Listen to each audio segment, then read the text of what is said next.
There is a city that sits on two continents. If you look at a map, you can see it straddling the narrow strait where Europe meets Asia: Istanbul, Constantinople, Byzantium.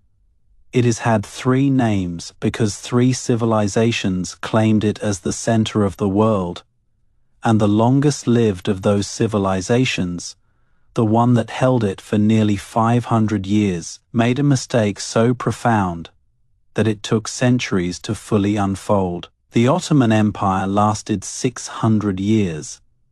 At its peak, it stretched from the gates of Vienna to the shores of the Persian Gulf, from the plains of Hungary to the deserts of North Africa.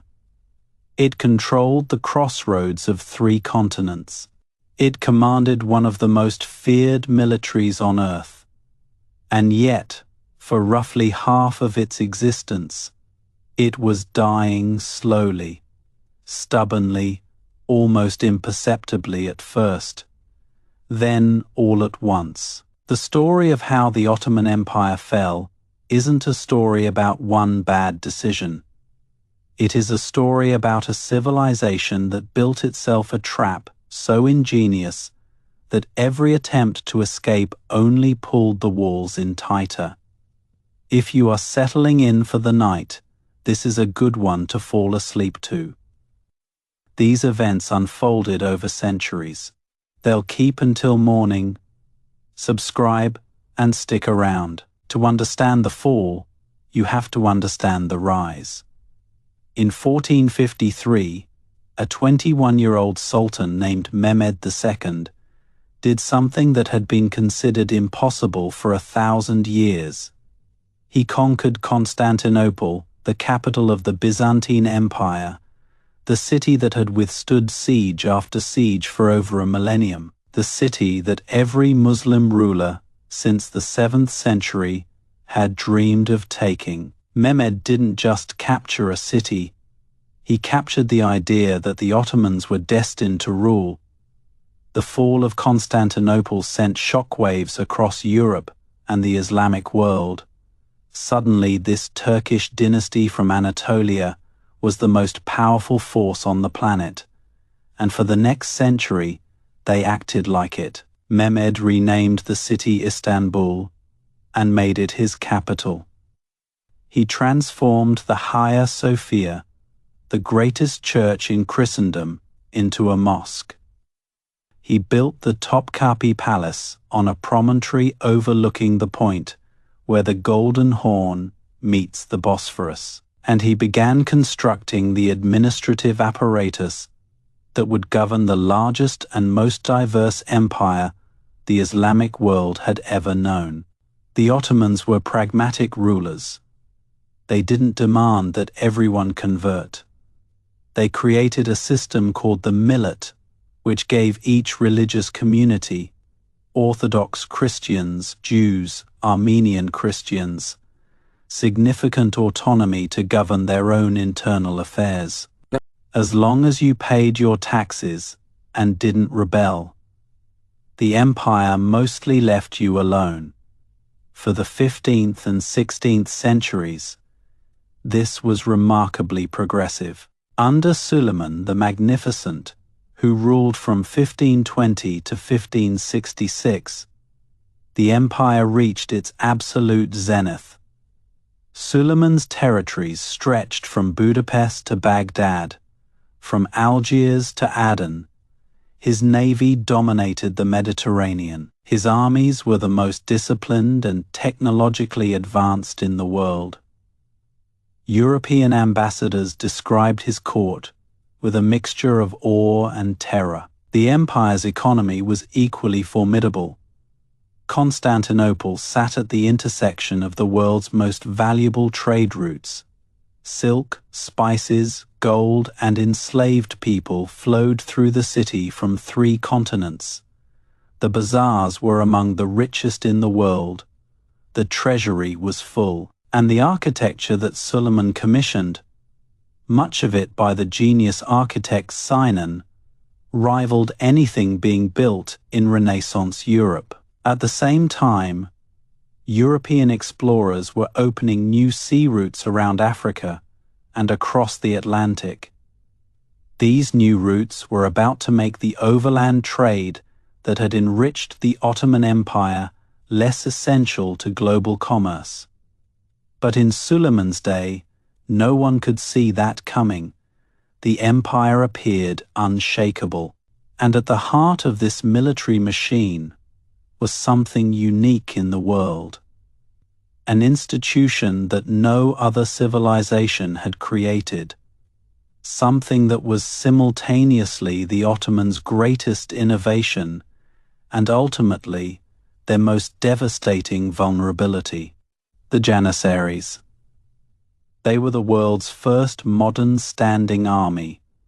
While European kings still relied on feudal levies and mercenary companies that dissolved after every campaign, the Ottomans maintained a permanent professional fighting force that trained year-round, lived in barracks, received regular salaries, and marched to their own military band music. But the Janissaries weren't recruited in any ordinary way. The Ottomans used a system called the Devshirme. Every few years, officials would travel through the Christian provinces of the Balkans and select the strongest and brightest boys from their families. These children, usually between 8 and 18 years old, were taken from their homes, converted to Islam, and sent to Turkish families to learn the language and customs. The most promising among them were funneled into the Janissary Corps, where they underwent years of rigorous military training. Others were sent to the Palace School, where they could rise to become governors, admirals, or even Grand Vizier, the most powerful position in the empire after the Sultan himself. It was a system of forced assimilation, but it produced an extraordinary result. Some of the most famous leaders in Ottoman history came through this system. Sokollu Mehmed Pasha, born a Serbian Orthodox Christian, rose through the Devshirme to become Grand Vizier and effectively ran the empire for 14 years under 3 different sultans. The system was brutal in its origins, but remarkably meritocratic in its operation. A farmer's son from the Balkans could, if he was talented enough, become the second most powerful person in the known world, because the Janissaries had no family connections, no tribal loyalties, no inherited wealth. Their entire identity was bound to the Sultan. They owed everything to him. Their loyalty was absolute, and for roughly 2 centuries, this system worked brilliantly. The Janissaries were feared across 3 continents. They were disciplined, innovative, and devastatingly effective in battle. They were also among the first military units in the world to adopt firearms on a large scale. While European knights were still charging with lances, the Janissaries were drilling with muskets and supporting their infantry with artillery. This technological edge, combined with their discipline, made them almost unbeatable on the field. And here is the thing. The system that created the Janissaries contained the seeds of the empire's destruction, not because it was flawed from the beginning, but because success changed it, and once it changed, it couldn't be changed back. The first crack appeared after Suleiman's death in 1566. His successors were, to put it gently, not his equals. Suleiman's son, Selim II, was known as Selim the Sot, a nickname that tells you most of what you need to know about his approach to governing. He preferred the pleasures of the palace to the burdens of empire. And this wasn't just personal weakness. It reflected a structural change. Under the early sultans, princes had been sent to the provinces to govern, to learn administration and leadership firsthand. But as the empire grew more paranoid about succession, later, sultans kept their sons confined to the palace in what was called the cafes, the cage. Princes grew up knowing nothing of the world they would one day rule. Some of these confined princes went mad from the isolation. Others emerged so traumatized that they were incapable of governing. Murad IV, who eventually became one of the more capable later sultans, had spent years watching his brothers being murdered one by one through the walls of the cafes. The psychological toll was immeasurable, and the political consequences were devastating. Without strong sultans to hold the competing factions of the empire together, power fragmented. The Grand Vizier was supposed to govern in the Sultan's name, but he couldn't command the same loyalty. Different factions, the Janissaries, the palace women in the harem, the religious scholars, the provincial governors, all competed for influence. The result was decades of paralysis punctuated by bursts of violence. As the sultans grew weaker, the Janissaries grew stronger, and as they grew stronger, they changed. In the late 1500s, a sultan yielded to pressure and allowed Janissary children to join the corps. This broke the fundamental principle that had made the system work. The Janissaries were no longer isolated soldiers bound only to the sultan. They were now a hereditary caste with families, businesses, social connections, and their own agenda. The transformation was profound. By the early 1600s, the Janissaries had evolved from elite warriors into a powerful political force that operated more like a mafia than a military. They ran protection rackets in the cities. They maintained fictitious members on the payroll to inflate their budget. They collected bribes from merchants. In Cairo, their corruption impressed even the already corrupt local rulers. In Jerusalem, Janissaries were selling surplus weapons to local rebels. In provincial cities across the empire, they controlled businesses, taverns, and markets. A contemporary European observer, named John Moore, described the Janissaries as the only professional soldiers in the Ottoman army, but added that they were essentially the best of the worst. The sultans couldn't dispense with their limited services until a replacement was available, and the Janissaries made sure no replacement ever materialized. The most chilling demonstration of their power came in 1622, when they assassinated Sultan Osman II. The young sultan had made the mistake of publicly criticizing their performance in battle and announcing plans to reform the corps. The Janissaries stormed the palace, deposed him, and strangled him.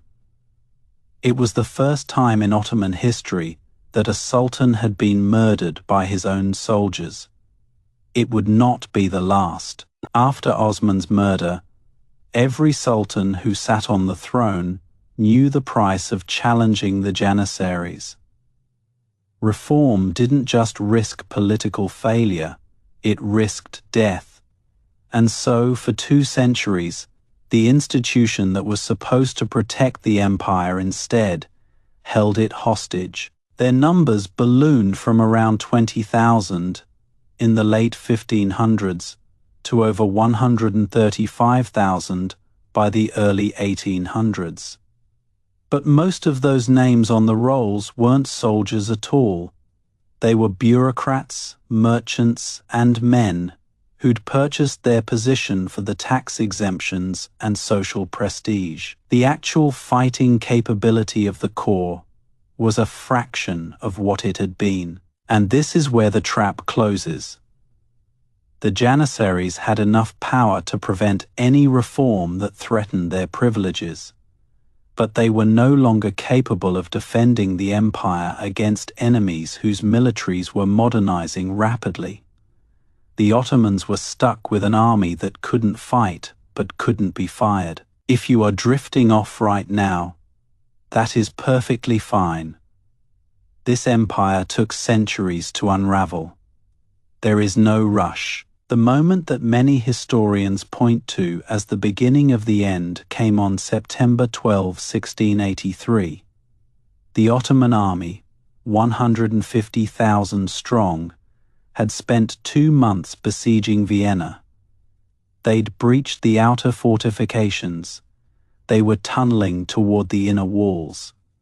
The city was days, maybe hours from falling, and then from the hills above the city, a relief force appeared.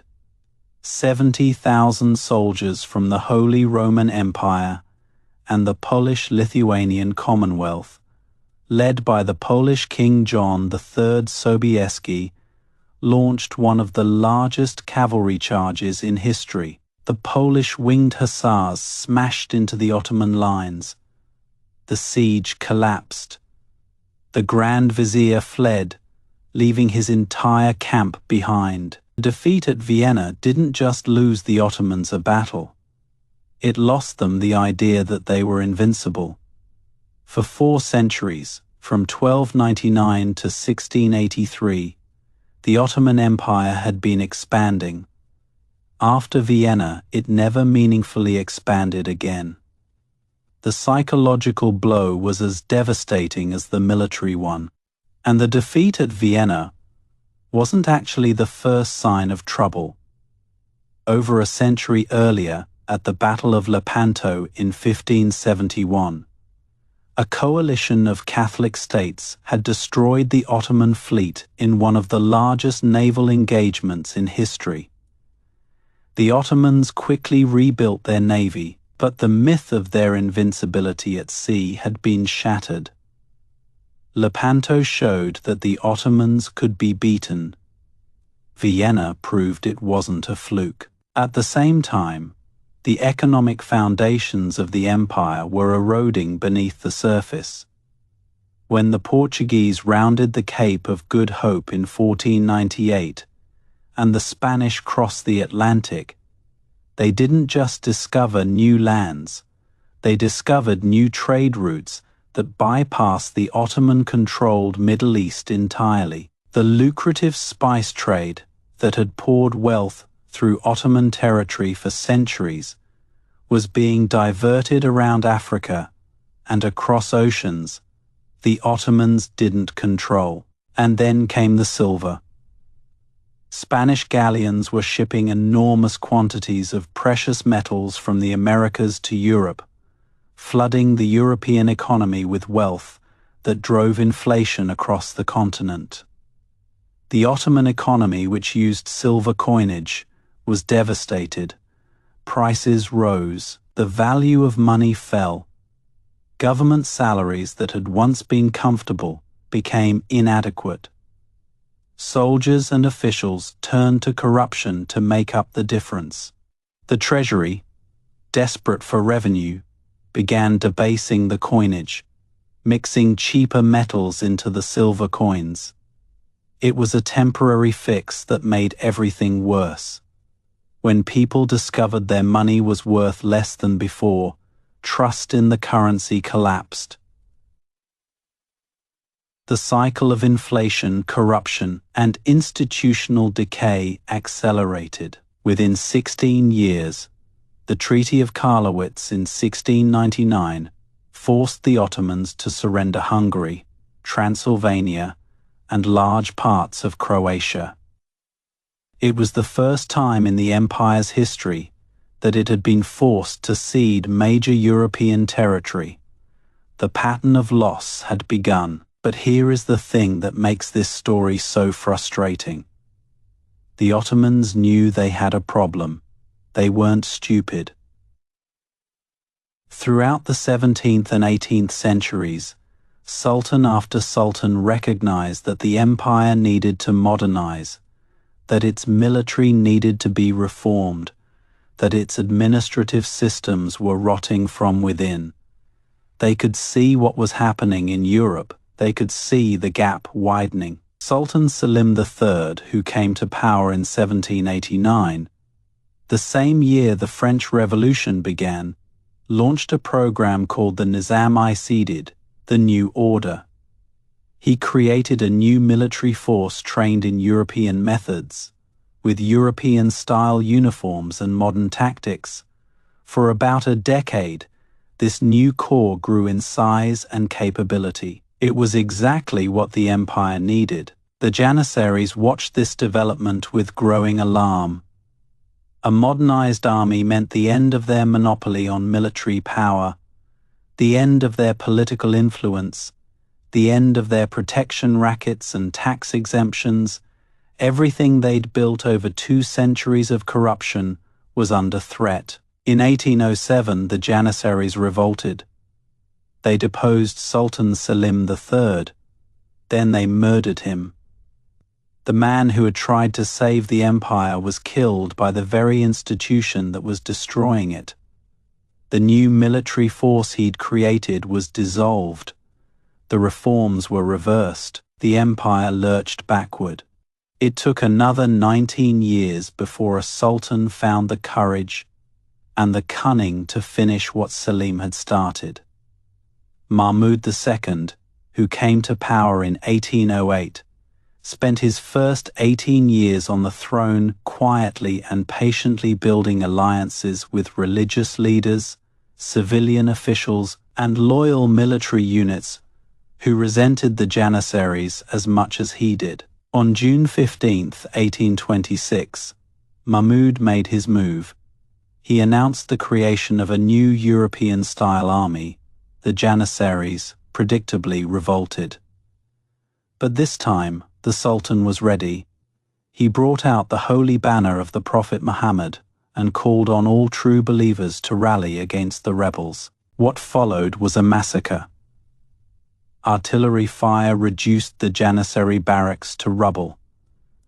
Thousands were killed in the fighting that spilled through the streets of Constantinople. Those who survived were hunted down, executed, exiled, or imprisoned. The corps that had been the backbone of the Ottoman military for nearly 500 years was destroyed in a single day. The Ottomans called it the Vaka-i-Hayriye, the auspicious incident. And in a sense, it was the greatest obstacle to reform had been eliminated. But the Janissaries had succeeded in one devastating way. They had delayed modernization by decades. By the time Mahmud finally created his new European-style army, the gap between the Ottomans and the Western powers had grown into a chasm, and the destruction of the Janissaries had unintended consequences of its own. In the Balkans, where the Janissaries had been deeply embedded in local communities, their elimination created a power vacuum that destabilized entire regions. Muslim communities that had relied on the Janissaries for protection suddenly found themselves vulnerable. Rebellions broke out across the European provinces. The very act of reform created new crises. Russia, always watchful for Ottoman weakness, moved quickly to exploit the chaos. Within months of the auspicious incident, the Russians forced the Ottomans to accept the Ottoman Convention, extracting new concessions and further eroding Ottoman sovereignty. The irony was painful. The reforms designed to strengthen the empire were, in the short term, making it weaker. Because while the Janissaries were blocking every attempt at military reform, something else was happening in Europe. Something the Ottomans had no equivalent for: the Industrial Revolution. Starting in Britain in the mid-1700s and spreading rapidly across Western Europe, industrialization transformed not just economies, but the very nature of power. Factories replaced workshops, Railroads replaced horse-drawn carts, steam-powered ships replaced sailing vessels, mass-produced rifles replaced handmade muskets, and all of this translated directly into military capability. A nation with factories could equip armies on a scale that an agricultural empire simply couldn't match. The Ottoman economy remained stubbornly agricultural. The vast majority of the empire's revenue came from farming, and most of that went straight to paying debts to European creditors. There were no factories to produce steel, no railroads to move troops, no shipyards building modern warships. The empire was trying to compete in a new era with the tools of the old one, and the educational gap was just as devastating. By 1914, only 5 to 10% of the Ottoman population could read or write. Compare that to the literacy rates in Britain, France, or Germany, where public education had been producing engineers, doctors, military officers, and skilled workers for generations. The Ottomans lacked the human capital to build the institutions a modern state required. Now, there were reformers who tried. The period known as the Tanzimat, beginning in 1839, was a genuine attempt to modernize the Ottoman state. New legal codes were introduced. Education was expanded. Citizenship was redefined to include all peoples of the empire, regardless of religion or ethnicity. On paper, these reforms were progressive and far-reaching. But the Tanzimat introduced a new problem. By declaring all subjects equal citizens, the reforms undermined the millet system that had kept the empire's diverse populations relatively stable for centuries. Under the old system, each religious community, Muslim, Christian, Jewish, governed its own internal affairs. It wasn't equality, but it was a workable arrangement.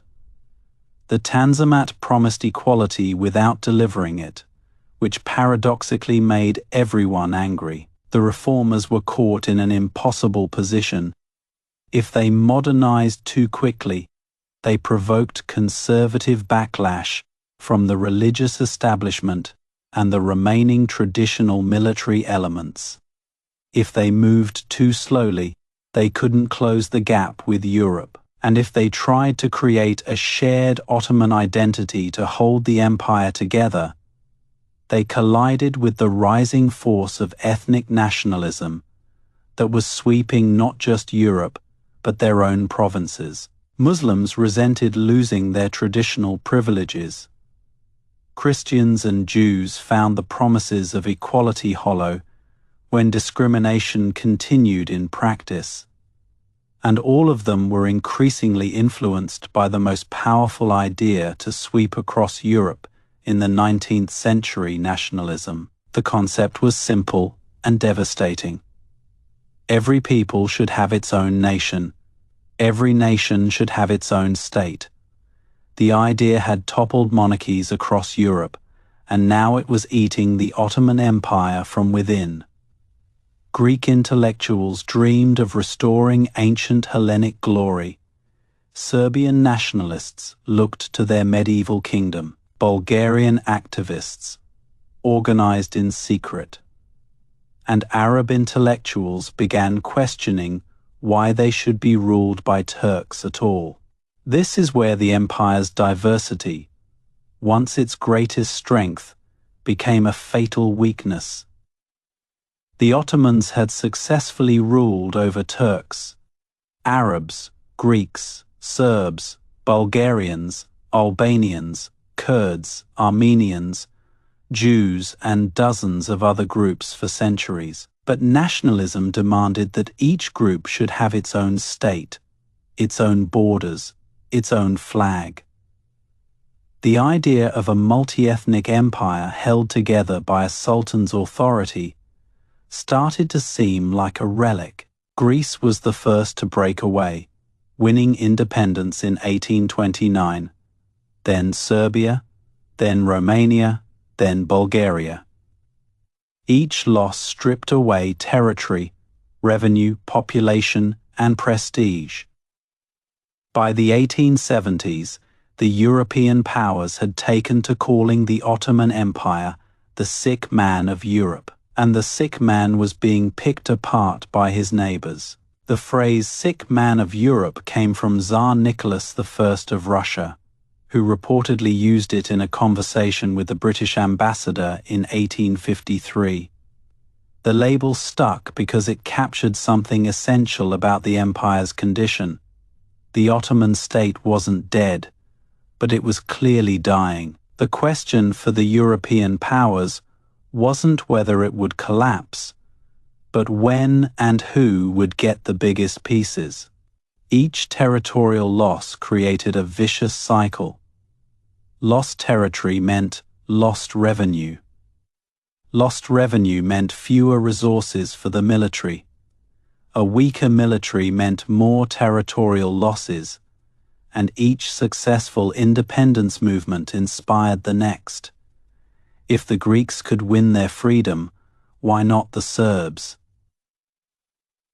If Serbia could break away, why not Bulgaria?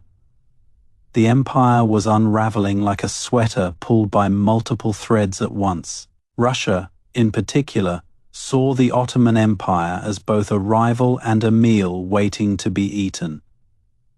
The Russian Empire, sprawling across northern Eurasia, wanted access to warm water ports and control of the straits connecting the Black Sea to the Mediterranean. That meant Constantinople, and Russia was willing to fight war after war to get it. Between 1700 and 1914, Russia and the Ottoman Empire fought at least 12 major wars. The pattern was almost always the same. Russia would advance. The Ottomans would lose territory. European powers would intervene, not to save the Ottomans but to prevent Russia from becoming too powerful. The empire survived not on its own strength, but because its enemies couldn't agree on how to divide its corpse. The Crimean War of 1853 to 1856 was the perfect illustration. When Russia invaded Ottoman territory, Britain and France stepped in, not out of love for the Ottomans, but because they feared a Russian-controlled Constantinople would upset the balance of power. 200,000 men died, mostly from disease, to maintain a status quo that benefited no one more than the European powers, who were simultaneously carving up the rest of the world. Think about that for a second. For the better part of 2 centuries, the Ottoman Empire existed primarily because the European powers found it more convenient alive than dead. That is not sovereignty, that is life support. And through all of this, the empire kept trying to reform itself. In 1908, the Young Turk Revolution restored the constitution and brought in multi-party politics. A movement called Ottomanism tried to unite the empire's diverse peoples under a shared identity. For a brief moment, there was genuine optimism that the empire could reinvent itself as a modern constitutional state. The early days of the Young Turk Revolution were electric. Christians and Muslims embraced in the streets. Political prisoners were released. Newspapers that had been censored for decades published freely. It seemed briefly like the empire might have found a way to transform itself without destroying itself. But the optimism didn't last. The Young Turks, officially the Committee of Union and Progress, quickly became as authoritarian as the Sultan they'd constrained. They tried to impose Turkish language and culture on non-Turkish populations, which only accelerated the nationalist movements they were trying to suppress. The harder they gripped, the faster the empire slipped through their fingers. But it was too late. The Balkan Wars of 1912 and 1913 stripped away nearly all of the empire's remaining European territory. Libya was lost to Italy. The empire that had once stretched from the Danube to the Nile was being reduced to Anatolia and a handful of Arab provinces. And then came the decision that sealed everything. In August of 1914, as the great powers of Europe were sliding into World War I, the Ottoman leadership signed a secret alliance with Germany. Of all the choices available to them, this was perhaps the most catastrophic. They could have remained neutral. They could have sided with the Allies, who controlled the seas and the global economy. Instead, they chose the side that would lose. Why did they do it? The reasoning made a kind of desperate sense at the time. Russia, their greatest existential threat, was fighting with the Allies. Germany was the only major power willing to treat the Ottomans as something close to an equal partner, and German military technology seemed like the best available path to finally modernizing the Ottoman armed forces. But the empire simply didn't have the industrial base to fight a modern war. It lacked the factories to produce ammunition in sufficient quantities. It didn't have the railroads to move troops quickly across its vast territory. Its soldiers were brave, but they were often hungry, poorly supplied, and fighting thousands of miles from the nearest resupply point. The scale of the mismatch was staggering. Britain, France, and Germany could each produce more artillery shells in a single week than the Ottoman Empire could manufacture in months. German advisors who worked with the Ottoman military were often stunned by the gap between the soldiers' courage and the state's ability to equip them. Men were sent into battle without adequate rifles, without sufficient ammunition, sometimes without proper boots. The empire's vast geography, which had once been a strategic advantage, became a logistical nightmare.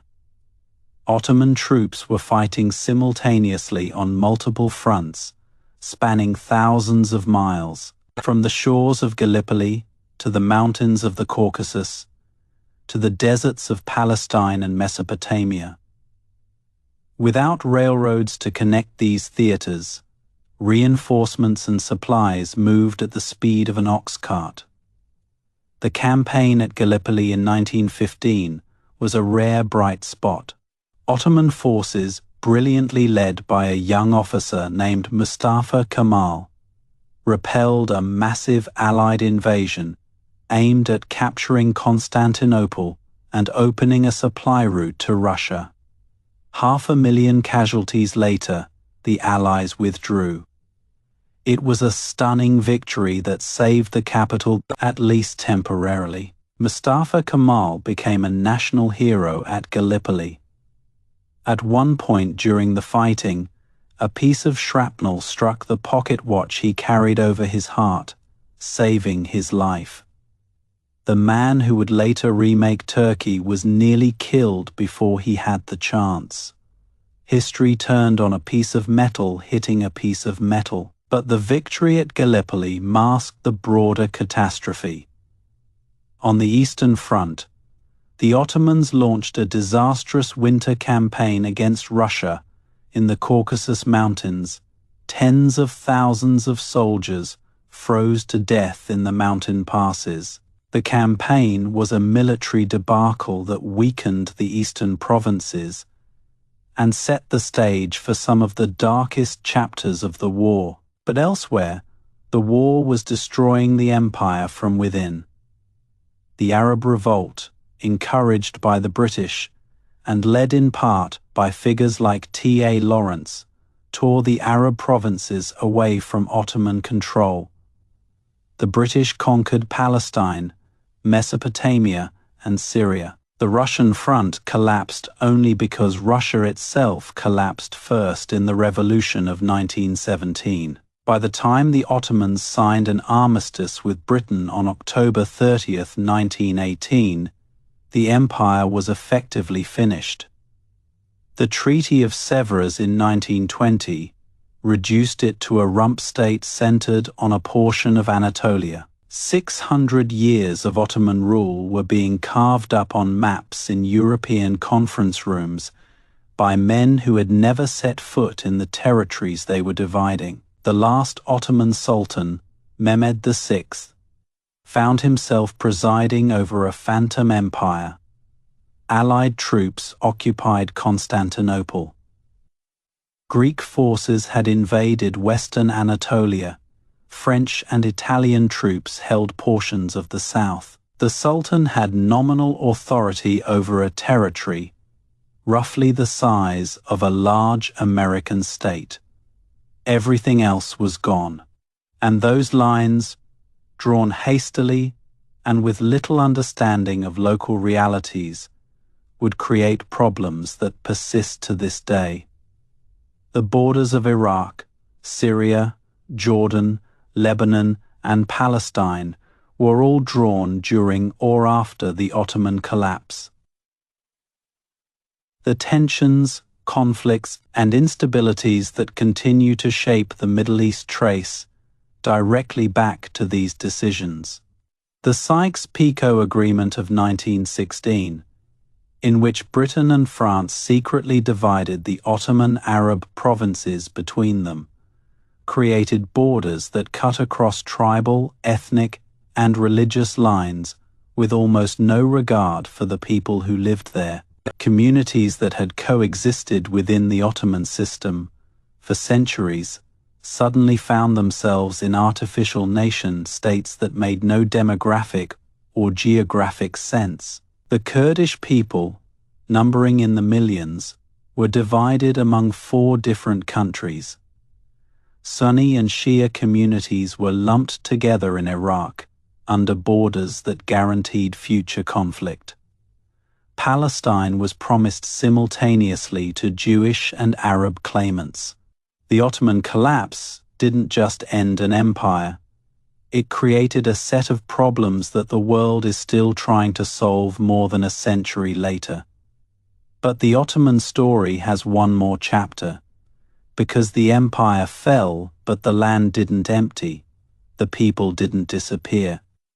From the wreckage of the Ottoman collapse, Mustafa Kemal, the hero of Gallipoli, launched a war of independence that drove out the foreign forces occupying Anatolia and created something entirely new.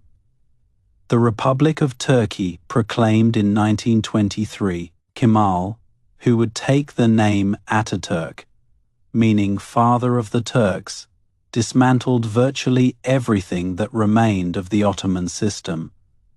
He abolished the Sultanate. He abolished the Caliphate. He replaced Islamic law with European legal codes. He switched the alphabet from Arabic script to Latin letters. He even outlawed the traditional fez hat. It was one of the most radical social transformations any country has ever undergone. Overnight, a population that had read and written in Arabic script for centuries was told to learn an entirely new alphabet. Government documents, newspapers, books, all had to be reprinted. The entire literate heritage of the Ottoman Empire became, in a stroke, inaccessible to the next generation unless they learned to read the old script. Ataturk was deliberately cutting the new Turkey off from its Ottoman past. And in a way, Ataturk was the final answer to the question that had haunted the Ottoman Empire for centuries. Could the empire reform itself and survive? The answer turned out to be no, but the nation that emerged from its ruins could build something new from the ashes. The empire had to die so that a modern state could be born. So what was the fatal mistake? Was it the corruption of the Janissary core? Was it the failure to industrialize? Was it the alliance with Germany? Was it the inability to manage nationalism within a diverse empire? The honest answer is that it was all of those things layered on top of each other like sediment building in a riverbed. But if you had to trace every failure back to its root, you'd keep arriving at the same place. The Janissaries, not the soldiers themselves, but what they represented. An institution that gained enough power to block change and then used that power to ensure that nothing could challenge its position, even as the world transformed around it. The Ottoman Empire didn't fail because it lacked intelligent leaders. It produced dozens of them. It didn't fail because its people weren't capable. The same populations that struggled under Ottoman rule went on to build successful modern nations. It failed because the structures it created to maintain power became the structures that prevented adaptation. Every sultan who tried to reform was blocked by the very institutions he needed to reform. Every military modernization was resisted by the military. Every economic initiative was undermined by the vested interests that profited from the old system. The empire was caught in a loop of its own making, and by the time it finally broke free, it had already lost everything except the land beneath its feet. Think about what that means.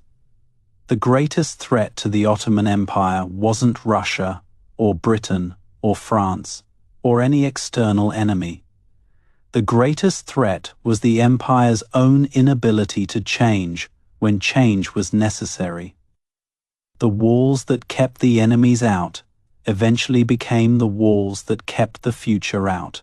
And this is what makes the Ottoman story so haunting.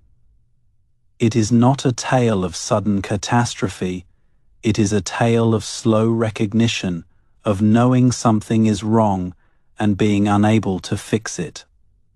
Of watching the gap between where you are and where you need to be grow wider year after year, decade after decade, until one day you wake up and realize that the empire that once made the world tremble is being called the sick man of Europe by people whose ancestors trembled at your name. If you've been following along, thank you. And if you drifted off somewhere between the Janissaries and the fall of Vienna, don't worry about it. That is exactly what this is for. Istanbul still sits where it has always sat. On two continents, at the crossroads of the world, the minarets that the Ottomans built still rise against the sky. The walls that Mehmed's cannons breached still stand along the coast, and the Bosphorus still flows between Europe and Asia, just as it did when a 21-year-old sultan looked across it and decided that everything on the other side belonged to him. The empire he built is gone, but the city remains. The culture remains. The lessons remain. And maybe the biggest lesson is the simplest one, that the things you build to make you strong can become the things that make you weak. That the institutions you create to protect you can become the institutions that trap you. And that the hardest thing any civilization can do isn't conquering new territory. It is conquering its own resistance to change. The Ottoman Empire lasted 600 years. It rose on discipline, innovation, and the courage to do what no one thought possible. And it fell because the very things that made it powerful became the things that made it rigid. That is not just Ottoman history. That is a pattern as old as civilization itself. Subscribe and stick around. There are always more mysteries waiting, and this one, the mystery of how strength becomes weakness and innovation becomes stagnation, might be the most important one of all. Good night.